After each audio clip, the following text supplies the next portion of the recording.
महाराज जी, जैसे कि आपने बताया निंदा और क्रोध से बचे, ये पाप के कारक हैं। जैसे तैसे निंदा पर तो काबू पा रहे हैं, लेकिन यदि किसी बात को सुनकर क्रोध आ जाए, भगवान और आपकी याद करते हुए भी उस पर नियंत्रण कैसे करें? जैसे हम चाहते हैं कि आप हमारे साथ ऐसा बर्ताव करें, आप उसके विपरीत करेंगे, हमें क्रोध आ जाएगा।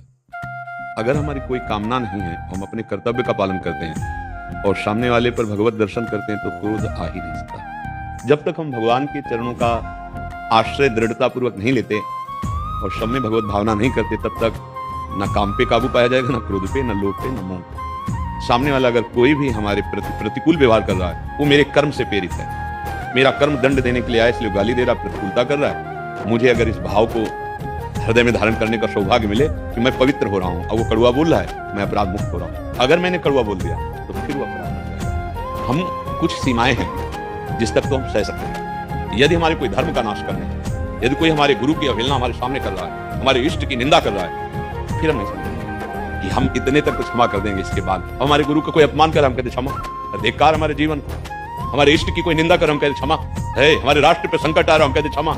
ऐसा नहीं, मतलब समझना, कहीं कहीं क्रोध भी क्षमा से ज्यादा फल देने वाला बन जाता है। एक सीमा तक सहनशीलता है, इसके बाद अगर कोई उल्लंघन करता है तो कानून है, और या फिर उस समय अपने जीवन रक्षा के लिए हमें जो करना पड़ेगा वो हम कर सकते हैं, सामर्थ्य। क्योंकि एकदम क्षमा का उपदेश अगर सही ढंग से ना समझ में आया तो फिर अत्याचार का बढ़ावा भी हो सकता है।